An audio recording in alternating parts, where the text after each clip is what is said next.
DXMY, The Music and News FM station of RMN. sa Cotabato. 90.9 DXNY. Oras mga kasama, 7:41 ng umaga. Tatak RMN. RMN News. Diretso Balitang Cotabato. Headlines. Payong-payong driver arestado dahil sa pagsa-sideline ng illegal na droga sa Cotabato City. Headlines. Runner pa rin ng illegal na droga arestado sa bypass ng Police Station No. 1 sa Poblacion 6. Headlines. BLTO nanawagan ng hostisya sa pagbaril patay sa traffic enforcer dito sa lungsod. Headlines. Dalawang pastor naman ng mga itik na pagkamalang asset patay sa pamamaril sa Maguindanao del Sur. Headlines. Magsasaka kritikal makarang suwagin ng alagang kalabaw sa Maguindanao del Sur. Headlines. 300,000 o 300,000 pesos naman halaga ng pera at alahas sa tinangay sa tindahan sa Libungan. Headlines. Amana Barm nanawagan sa Korte Suprema na resolbahin ang petisyon bago ang unang halalan sa Parlamento sa Rion. Headlines. Lente naman hinikayat ang mga aktibong partisipasyon ng publiko sa BARM Parliamentary Election. Headlines. Samantala, trabaho at kapayapaan na magkakaugnay sa issue naman ng Bangsamoro ayon sa Mole. Headlines. Land Bank pinaigting ang suporta sa sektor ng agrikultura sa Soxarjan. RMN News. Diretso Balitang Cotabato. Mga kasama kami yung tagapagbalita, Radyoman Jul Di Mapalaw. At Radyoman Erwin Kabilbigan. RMN News. Diretso Balitang Cotabato. Sa detalye ng mga balita ngayong umaga ng Huwebes sa buwan ng Hulyo 2026. RMN News. Diretso Balitang Cotabato. Kulungan ng bagsak ng isang payong-payong driver makaraang masakote sa police operation. 1:30 kahapon ng hapon sa bahagi ng Purok Upper Bitara, malagpas sa Rosarets No. 10. Kinilalang sospek na si Usman Gepar alias Tom, 41 anyos, may asawa at residente ng nasabing lugar. Nakuha sa pag-iingat ng sospek ang dalawang maliit na plastic sachet na lalaman ng suspected drug na nagkakalaga o tumitimbang ng 0.0 gram na nagkakalaga ng 500 pesos. Bukod sa droga, nabawi rin ang isang improvised glass tutor at ang 500 pesos bypass money. Nasa kustudiya ito ng PNP para sa kasong iharap laban sa kanya. RMN News. Diretso Balitang Cotabato. Mga kasama, arestado naman ang mga operatiba ng Police Station No. 1 ng Drug Enforcement Team ang isang runner ng illegal na droga matapos kumagat sa drug bypass operation kahapon alas 5:40 ng hapon sa bahagi ng Orda Market ng Barangay Poblacion 6, Cotabato City. Kinilala ni Police Station 1 Commander Police Captain Anwar Mambataw ang sospek na si Datomin Dabil, 40 anyos, may asawa at taga-barangay Katuli ng Sultan na Kudarat sa Maguindanao del Norte. Nasamsam sa transaksyon ng isang maliit na pakete na naglalaman ng pinaginalangan sa buna may bigat na 0.05 grams at nagkakahalaga ng 340 pesos. Swak sa selda ng Estasyon 1 ang sospek at maharap sa kasong paglabag sa RA 9165 na isasampa laban sa kanya. RMN News. Diretso Balitang Cotabato. Sa dagdag na balita mga kasama, maring kinundinaan ng Bangsamoro Land Transportation Office ang walang saysay na pagpaslang sa kawani ng Cotabato Traffic Enforcement Cotabato City Traffic Enforcement Unit o Top Management Center dito sa lungsod kahapon o kamakalawa ng hapon. Sa nilabas na pahayag ng BLTO, sinabi itong ang matinding pakikiramay sa pamilya, mga kaibigan at mga kasamahan ng nasawing enforcer. Ang anumang pag-atake laban sa mga tagapagpatupad ng batas at mga tagapagpanatili ng kaayusan sa lansangan na hindi lamang pag-atake sa kanila kundi isang pag-atake rin sa kapayapaan, kaayusan at seguridad sa buong pamayanan, lalo na sa BLTO. Ang biktimang si Sandy Boy Blaudin alias Baste Masukat ay pinagbabaril patay nitong June 30 habang o sa bahagi ng Poroksayon, Mother Barangay Rosary Heights ng lungsod. RMN News. Diretso Balitang Cotabato. Mga kasama, kinumpirma naman ngayong umaga sa DXMI ni Maguindanao del Sur PPO Public Information Officer Police Captain Gisep Tamayo na isolated area ang lugar kung saan natagpuan ang bangkay ng dalawang lalaking pinagbabaril habang natutulog sa barangay Matagabong, Ampatuan, Maguindanao del Sur kahapon ng umaga. Si Captain Tamayo mga kasama na sa kanilang pagresponde ay natagpuan na lamang nila ang mga bangkay na may mga tama ng bala sa kanilang mga ulo mula sa pinaniniwalaang 5.56mm rifle sanhi ng pagkamatay ng mga ito. Yes po, kahapon po ito ng umaga na may tumawag po sa ating himpilan na meron nga po na dalawang natagpuan doon na patay sa nasabing sitio, Bacoco, Barangay Matagapo, more or less mga nasa 6.2 kilometers po ito ang layo mula sa National Highway. Saan agad naman po tayo nag-coordinate doon sa ating Armed Forces of Philippines at sa barangay officials para po mag-conduct ng response doon sa nasabing lugar kasi po isolated or liblib po itong nasabing lugar na ito. And upon arrival po doon sa nasabing lugar, positive nga po nakita natin na meron po dalawang biktima tayo doon. RMN News, Diretso Balitang Cotabato. Sinabi rin ni Captain Tamayo base sa investigasyon ng PNP na mga biktima ay nasa loob ng isang kubo nang matagpuan na walang buhay kahapon ng umaga. Napag-alaman alas 4 ng hapon lamang kamakalawa nang dumating sila sa naturang lugar at kinabukasan patay na ng matagpuan. Samantala, sinabi rin ni Captain Tamayo ng ganitong pagpapastol mga baby ay walang tiyak na lugar na tinatambayan dahil kung saan may mga bagong pinagkanihan ng palay doon sila tumutungo. Sinabi rito na patuloy ngayon ang kanilang koordinasyon sa barangay official para mabatid kung ano ang koordinasyon na ginawa ng mga ito bago sila pumasok sa naturang lugar. Yun po yung isang tinitingnan natin, kinakakausapin pa po natin today yung barangay chairperson kasi po, tama po kayo, yung iba kasing mga barangay, especially dito sa mga inner barangay, kinukuhanan muna ng permit sa barangay, inform muna yung ating mga BLGU kung saan area sila magpupwesto kanilang mga alaga para naman at least yung ating mga local officials sa barangay nakakalam ng mga areas kung saan ba pwede, kung saan available yung ating mga dock na pwede. Yung isa po, si alias Zero, yung isa naman po, si alias Noe, both RMN News, Diretso Balitang Cotabato. Sa ngayon mga kasama ay patuloy na iniimbestigahan ng kapulisan ang nasabing krimen habang mayroon na umanong person of interest ang mga otoridad sa nasabing pamamaril. Isa sa mga motibo na tinitingnan nila ang umano'y mistaken identity o posibleng napagkamalan bilang mga asset ang nasabing mga biktima. Dagdag pa ni Captain Tamayo, git kasi ng mga residente sa lugar mga kasama na tanging nag-aalaga lamang umano ng itik o bibi ang mga biktima at hindi ito mga informant. Ang direksyon naman po ng atin, pinapatutukan naman po ng ating Provincial Director, Police Colonel Michael John Simangay, itong ating insidente na ito. At meron naman po tayong tinututukan na person of interest. At yung isa po nga po na hindi yan is possible mistaken identity. Dahil nga po bago lang sila doon sa lugar at isolated yung lugar kung saan posible na napag-isipan sila ng hindi maganda. Isa lamang po yun doon sa ating motibo na tinitingnan. At meron pa po tayong mga ibang mga anggulo na titignan na makakatulong at agarang i-resolve nitong ating RMN News, Diretso Balitang Cotabato. Alas 7:50 mga kasama yung ating oras sa iba pa nating mga balita. Nagsasagawa na ng malalimang investigasyon ngayon ang operatiba ng PNP kaugnay sa pagpanaw o pagnanakaw sa isang tindahan sa Purok 2, Barangay Muntay, Libungan, North Cotabato kahapon. Sa insidente, tinatayang umabot sa 300,000 pesos halaga ng pera at mga lahas na natangay ng hindi pa nakikilalang sospek.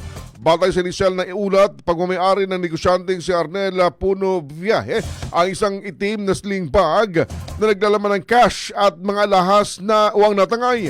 Kuha ng CCTV footage, pumasok ang suspect sa loob ng tindahan bandang 1:30 ng hapon habang nagpapahinga mga saka kinulimbat ang bag ng biktima at tinangay. Patuloy ngayon ang investigasyon ng PNP sa nangyaring insidente.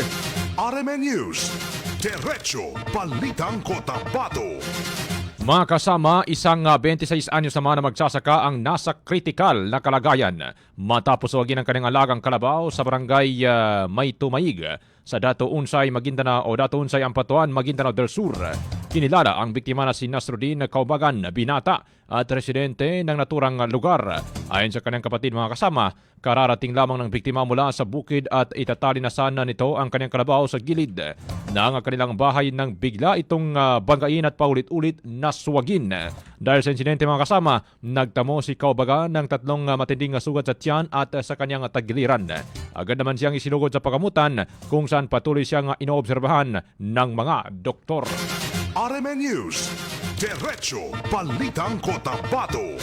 Sa dagdag na balita, nanawagan ngayon si Legal Network for Truthful Election or LENT Executive Director Attorney Ona Caritos sa mga mamamayan ng BARM na maging aktibong kalahok sa pagtatakoy ng isang ligtas at mapayapang eleksyon. Ayon kay Attorney Caritos, ang pakikilahok sa kauna-unahang BARM parliamentary election ay magsisimula sa pag-alam at pag-unawa sa proseso ng eleksyon. Mahalagang maging pamilyar ang mga botante sa mga hakbang sa pagboto at sa mga alituntunin ng eleksyon upang makalahok ng maayos at responsableng maisakatuparan ang kanilang karapatang bumoto ayon pa sa kanya.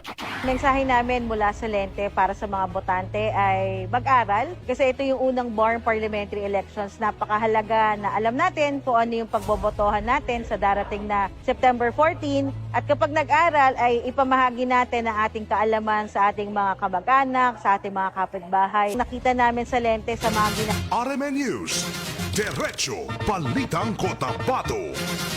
Pinalalahanan din ni Attorney Carito sa mga kandidato at partido na sa gitna ng mainit na labanang pampolitika ay pairali ng disiplina at paggalang sa batas at sa karapatan maging sa pananaw ng bawat isa. Huwag gatungan ang alitan lalo na sa online platform sa tiwasan ang mga pahayag na maaaring magdulot ng hidwaan. Mangampanya ng maayos at responsable, panatilihing kalmado ang lahat at iwasan ang anumang uri ng pag-aagrabyado, maging huwag hayaang manaig ang galit at o init ng ulo.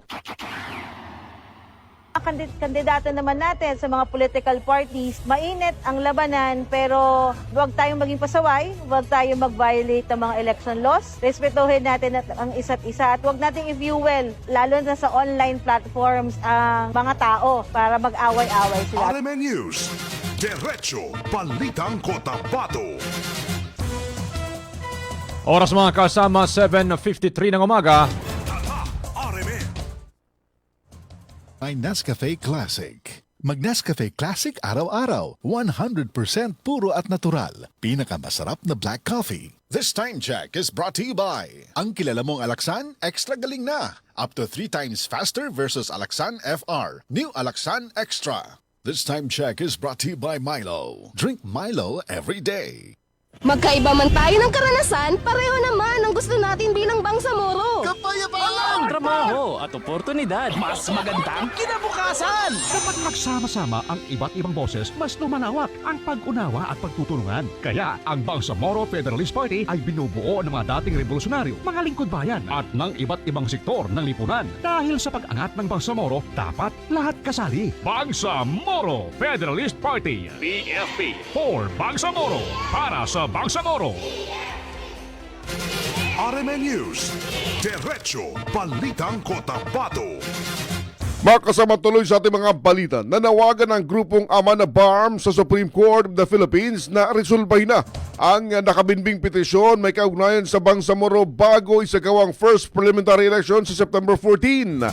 Sa isinagawang pagtitipon sa harap ng Korte Suprema, sinabi ng mga convener sa ilalim ni Alim Saad Amate at mauna na mamutok na mahalagang malinaw ang mga usaping legal, partikular ang mga may kaugnayan sa districting at representasyon upang maiwasan ang anumang pagdududa o dududa sa magiging resulta ng eleksyon. Ayon pa sa grupo, dapat umunong mabigyan ng agarang pansin ang mga petisyon at mga kailangan para sa temporary restraining order upang matiyak na magiging maayos, patas at naayon sa batas ang unang parliamentary election sa BARMM.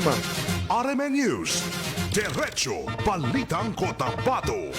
Mga kasama, nagtipo naman ng mahigit 3,000 kasapi at taga-suporta ng Bangsamoro Islamic Armed Forces of Biaf sa Cambra Jamuda sa Bayan ng Ligawasan Special Geographic Area SJ Barm sa isinagawang assembly at Islamic Symposium na layong pagtibayin ang pagkakaisa at organisasyon sa naturang hanay.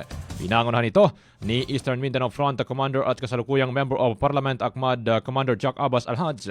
Ang programa na dinalhan ng mga opisyal mula sa 7 base commands hanggang sa battalion commanders upang talakayin ang mahalagang usapin kaugnay ng kanilang samahan at patuloy na papel sa komunidad ng Bangsamoro. Sa kanyang mensahe, mga kasama, muling ginit ni MP Abbas ang patuloy na suporta ng kanilang hanay sa MLF at sa official political party nito na lalahok sa kaunanahang BARM parliamentary election. RMN News, Diretso Balitang Cotabato. Alas 7:56, mga kasama, yung ating oras. Mas minaigting ng pamalang Bangsamoro ang paghahanda sa mga sakuna habang tinutugnan ang epekto ng lindol, pagtaas ng presyo ng langis at banta ng El Nino. Kabilang sa mga isyong ito ang tinalakay sa ika-82 regular cabinet meeting kamakailan.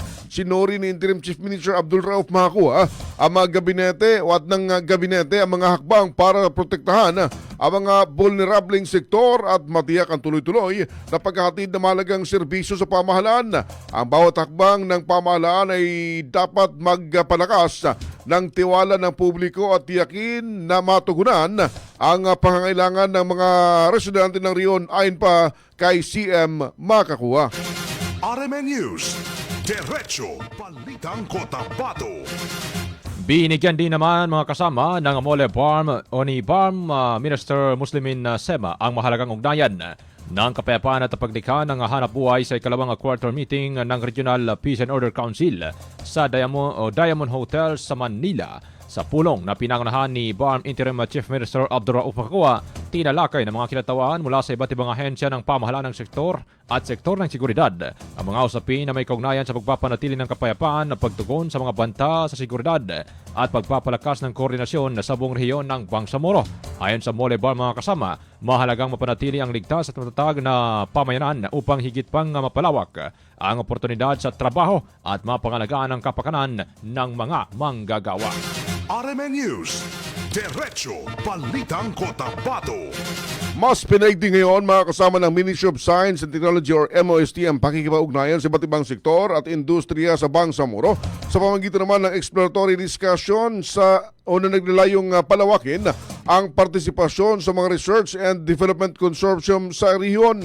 Pinangunahan ni Research and Development at Innovation Division ang talakayan na dinaluhan ni na Jan Dato Salik at Ben Bella Ali Dandamon. Kasama mga kinatuwa mula sa iba't ibang industry council upang maipakilala ang Bangsamoro Research and Development Council at hikayatin ang mas malawak na kolaborasyon sa larangan naman ng pananaliksik at inobasyon. Samantala, binigyan din ang mahalagang papel ng research at development sa pagpapalakas ng food security, paglikha ng kabuhayan at pagsusulong ng pamatagalang kapayapaan dito sa Bangsamoro. RMN News, Diretso Balitang Cotabato. Binigyan pansin naman ng Sultan ng Kudarat Police Provincial Office ang kahalagahan ng wastong pag-uugali at disiplina sa mga kabataan sa isinagawang values formation activity sa Isulan National High School sa bayan ng Isulan, Sultan ng Kudarat kahapon bilang bahagi ng kanilang school safety campaign.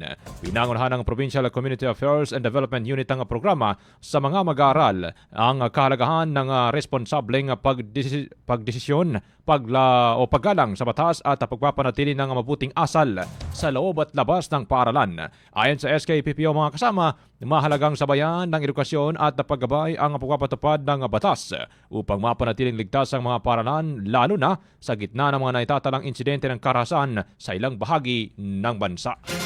RMN News, Diretso Balitang Cotabato.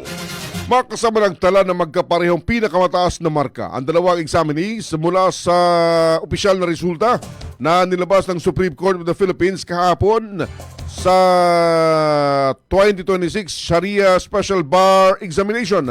Kahapon nakakuha ng 89.15%. Sina Ahmad Nuska Bato at Van Regine Lim Perlas upang paghatian ang unang pwesto habang pumangalawa naman si Kyra Abdulaziz Khairuddin na may 88.7750%. At pangatlo naman si Michelle Lovely Carl Saludsudgo nakapagtala ng 88.5750%. Sa kabuuan, 235 examinees ang matagumpay na nakapasa mula sa 796 na kumuha ng pagsusulit. RMN News, Diretso Balitang Cotabato.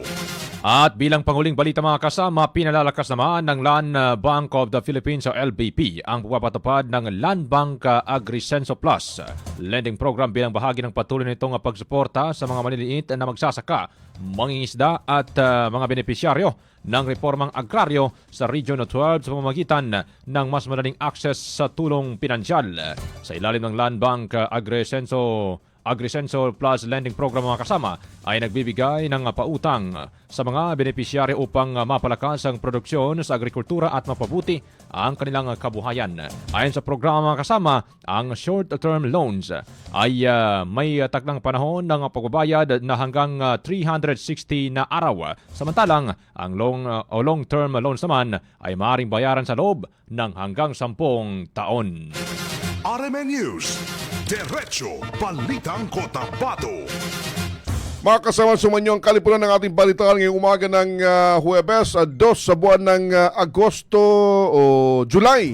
Bakit Agosto? July pa. July 2026, Radyo Manjul. Sige, magandang morning muna kasamang Sir Erwin, kay Samsudin Mama Sonda from Ligawasan SJ Farm. Good morning din kay Abdul Raj. Mga idol, kami po'y sumusubaybay sa inyo palagi sa inyong programa dito sa Barangay Busaon, Banisilan. Good morning din kay Kuya Pres Sultan TV. Watching ngayon. Kay Admin ha, sir? Admin, good morning. Yun. Magandang umaga rin kasamang Sir Erwin kay kami Dali Patuan. Good morning DXMY from Barangay Maladig, Bicong, Lanao del Sur. Sa ngalan po ng mga partners natin sa Master Control o sa News Center muna, Radyoman Daisy Mangod sa Master Control Digital kasamang Radyoman Ricardo Eric Madamba Jr. Sa ngalan ni Radyoman Julie Mapalaw at Radyoman Erwin Kabilbigan, Tatak RMN! RMN News, Diretso Balitang Cotabato. That